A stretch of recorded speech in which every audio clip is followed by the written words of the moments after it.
Hi, good day all of you. Welcome to our session. Welcome to our channel, Intelligible Tutorials.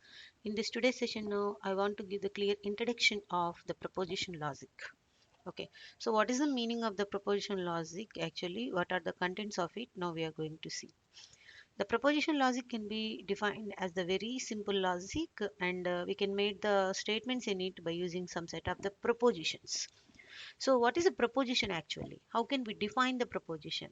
A proposition is actually a declarative statement. That means we are declaring any one of the statement that can be the logical validity of that particular statement is either true or false. Okay. For example, the very good example that is today is the Sunday or tomorrow is the Monday. So, like that, these are the statements, the declarative statements. One more example is the sun rises in the east, so that means the truth validity or the logical validity of the statements is either only true or only false, but not both. Okay, so that is called as the proposition. It can be only any one of the true or false. Okay, so once again, it is defined as a technique of knowledge representation. It is often regarded as a very good technique to represent the logical in the mathematical form of the technique. The best examples of this proposition logic is it is Sunday, the sun rises from the west, that is the false proposition. The sun rises in the east, the always universal truth proposition. The sky is always in the blue, that is the truth, always truth proposition. And 3 plus 3 is equal to 7, false proposition, whereas 3 plus 3 is equal to 6 is the true proposition, and 5 is a prime number, it is a true proposition, like that. So the declarative statements, whatever we call them as the proposition. Okay, so next one, the proposition logic is also called as, because these statements normally declared in the form of the either true or false, so this is also called as the Boolean logic. Boolean means we can have only two values, that is either true or false, but not the both at once. Well, at only once we can have only one value, that is either true or false. Okay, or this true and false can also be represented as either 0 or 1. Okay, so we use the symbolic variables to represent the logic, and we can use the symbols also to represent the proposition logic, like ABC and PQR. These are the literals that we will use. Okay, and they can either be true or false, but it cannot be both, just now I told in the previous. And it consists of an object, relations or function, and some set of the logical connectives. These connectives we can also regard it as the logical operators. Let us see what are the various kinds of the logical operators that we may come across in the propositional logic. We see in the propositional logic. Okay, so the next one, these are the whatever propositions and the connectives and the logical operators, whatever we have, all these are considered as the um, basic elements of the proposition logic. And connectives can be said as the logical operator, and a proposition formula which is always true, that is called as a tautology, and it is also called as a valid sentence. All the universal truth statements are also called as tautologies, and as well as the valid sentences. And the proposition formula which is always false, that is called as the contradiction. And the proposition formula which has both the true and as well as the false values, that is called as the contingency. So tautology is always true and contradiction is always false. Both can be true and as well as false is called as the contingency statements. Okay, so the statements which are questions, commands, or opinions are not propositions. Where is Rohini? How are you? How? What is your name? How old are you? These are the actually question mark symbols. These are not the declarative sentences. These are only the questioning sentences. So that's why such kind of the sentences are not comes under the proposition logic. These are not comes under the propositions. These are not comes under the declarative sentences. So these are not the propositions. Okay, so what kind of the syntax that we follow? Just now, up to now, we have seen various introduction parts of the proposition logic. Now we are going to see what are the syntax that we will use in the proposition logic. Okay, the syntax of the proposition logic defines the allowable sentences for the knowledge representation. Okay, so what are the two types of the propositions normally? We are having two types of the propositions. One is called the atomic proposition, Another one is called the compound proposition. What is atomic proposition? Atomic propositions are very simple and they consist a single proposition symbol, and these sentences which must be either true or false. Okay, these are the atomic sentences. These are not conjunction of the sentences, simple sentences, and consist of a one single proposition in that, and they must be either true or false. For example, 2 plus 2 is false is an atomic sentence of the true fact, whereas 2 plus 2 is equal to 5 is an atomic sentence of the false fact. The sun is cold is the false fact. The sun is hot is the true fact. Okay, so these are the examples of the particular atomic propositions. And what are the compound propositions now? Compound propositions means whenever we combine two different atomic sentences, then we come across, then we can get easily the compound sentence.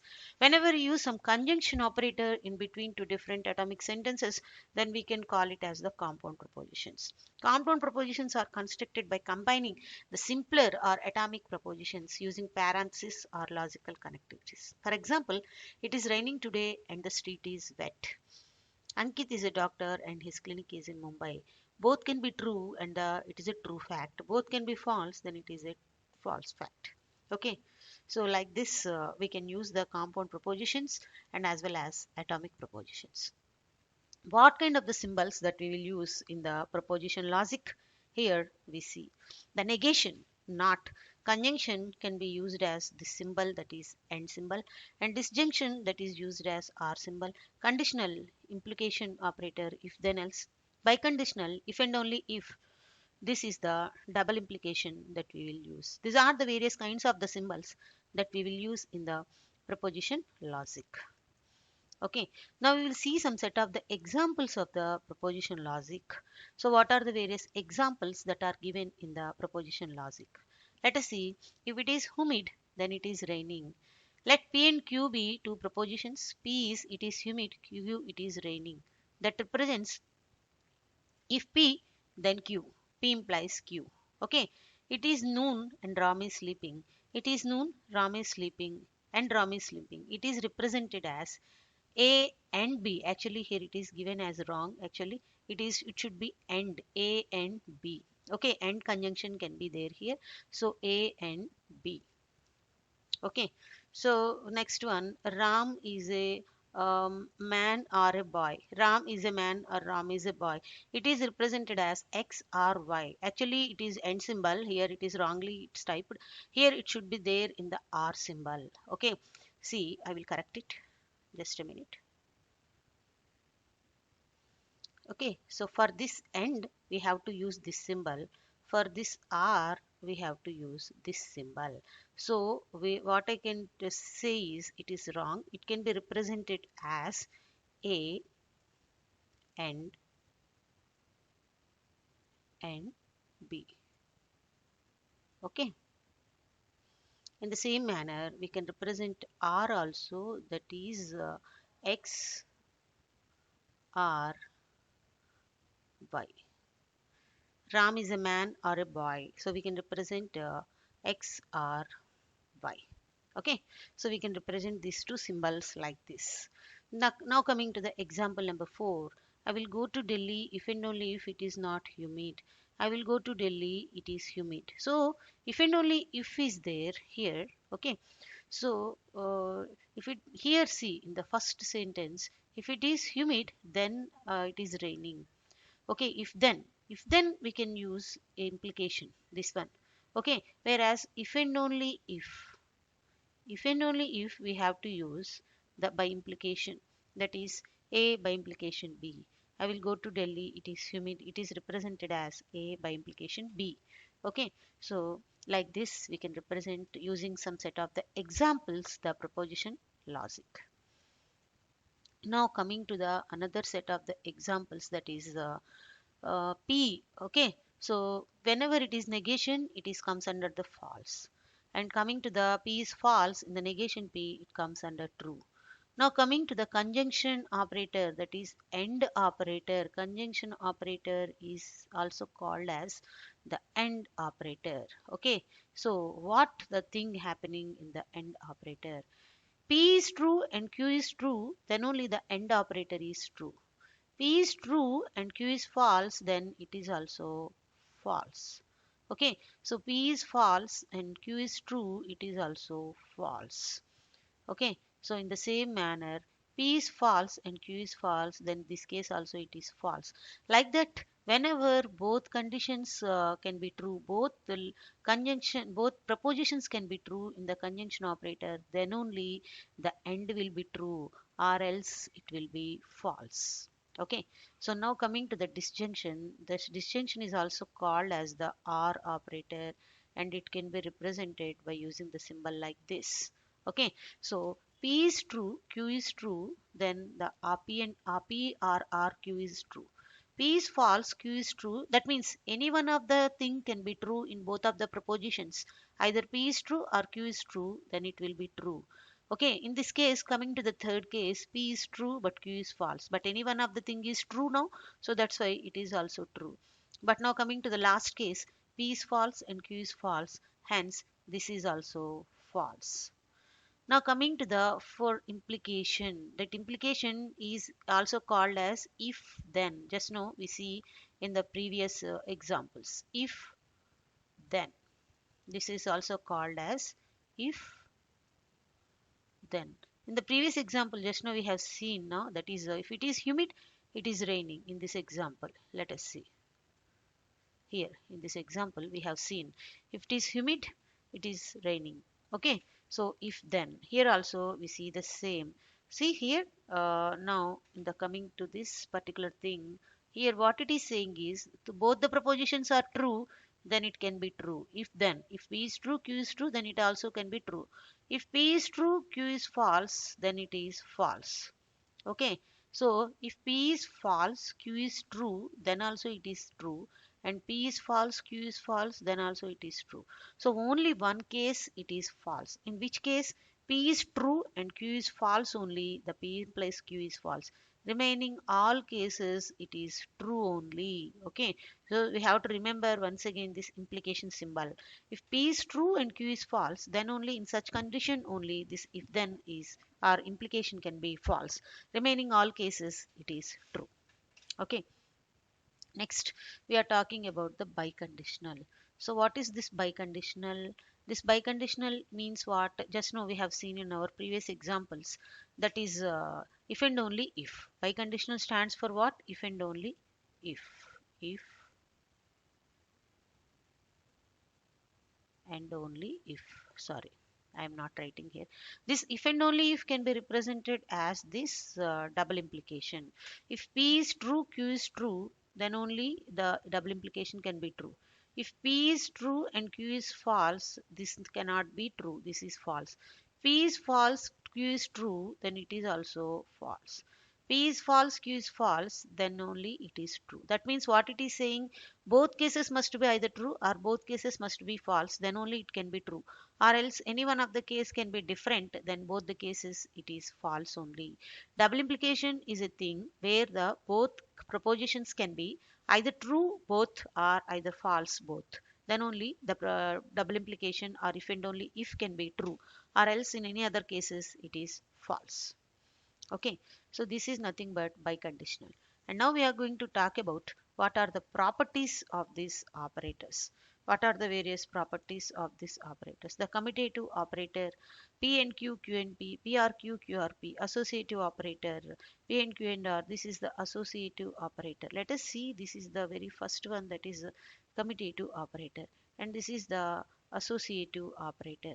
And this is the identity element, P and true, Q, P, P are true, P, P and Q are R, P and Q are P and R, P are Q and R. So this is the distributive law, and this is the De Morgan's law. Negation P and Q, the negation will be distributed negation P and will become R and negation Q. Negation P R R Q, negation P and negation Q. Double negation, that gives the P as P itself. Like that, the commutative law, the associative law, identity element law, distributive law, and De Morgan's law and double negation laws. These are the properties of propositional operators that we have seen. Okay.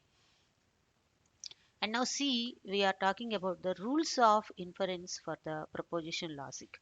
What is the rules of inference? Okay, so we are generating some set of the conclusions from the evidence, that is the rules.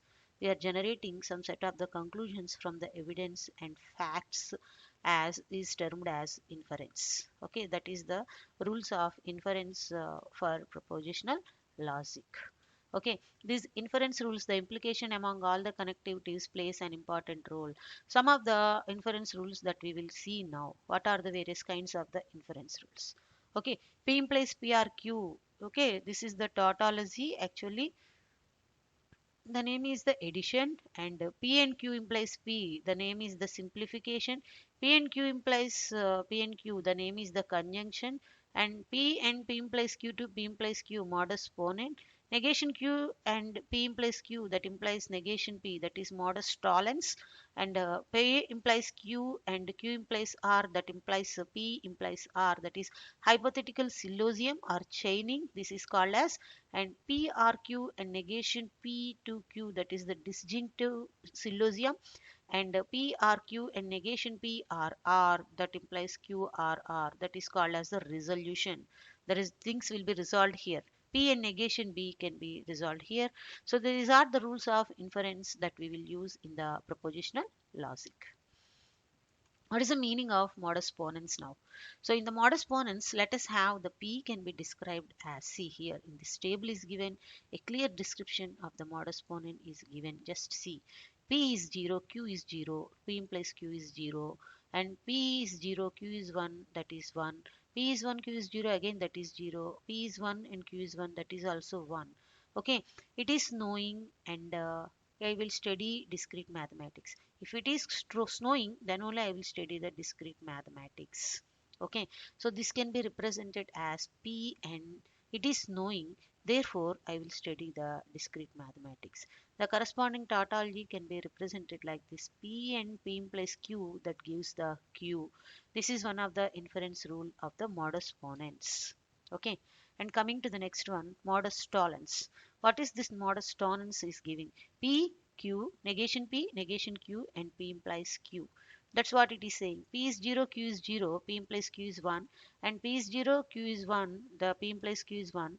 P is 1, Q is 0, that is 0. Remaining all cases, P is 1, Q is 1, it is also 1.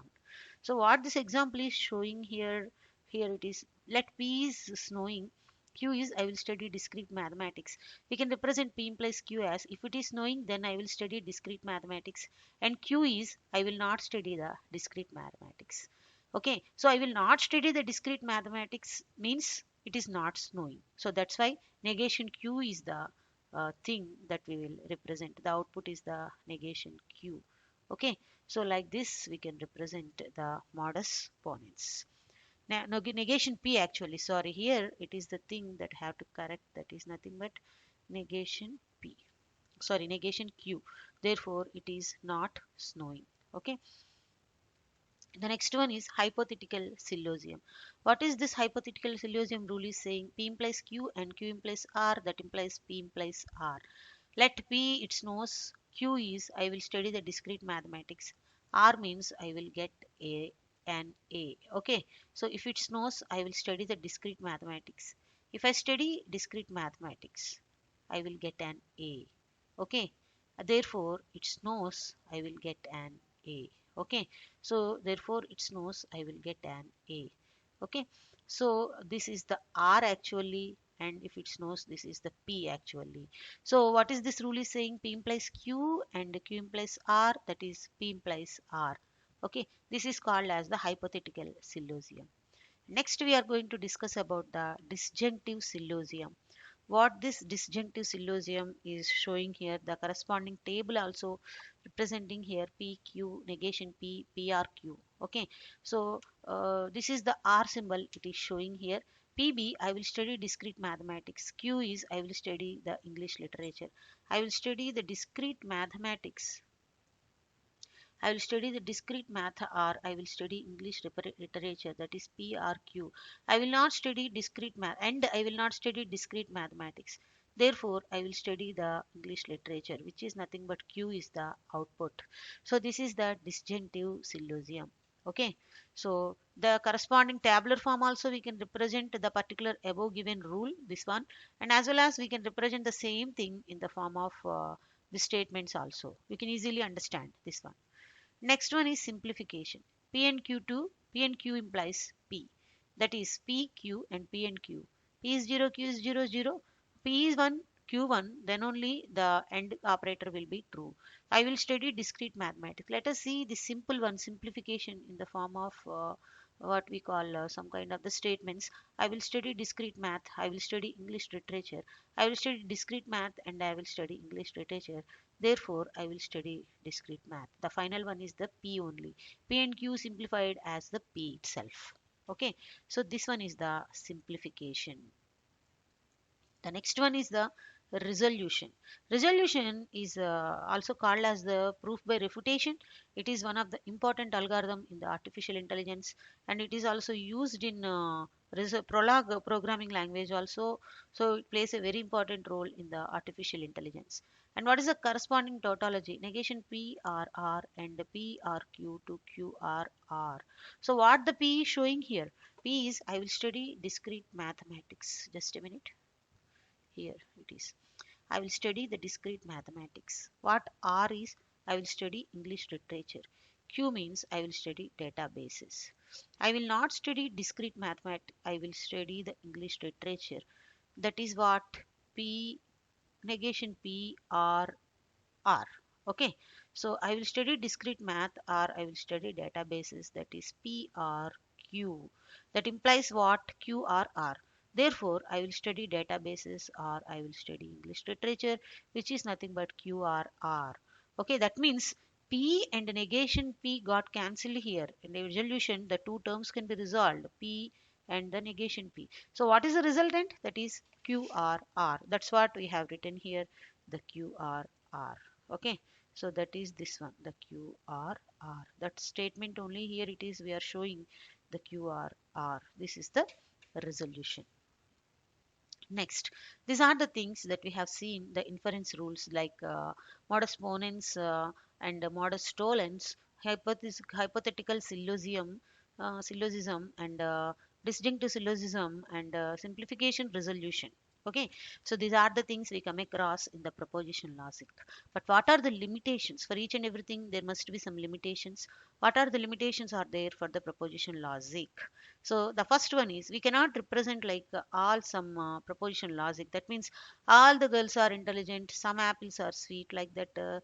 Their existence for all symbols we have to use here. In this proposition logic, we cannot simply represent all such kind of the things. And as well as the proposition logic has very limited expressive power.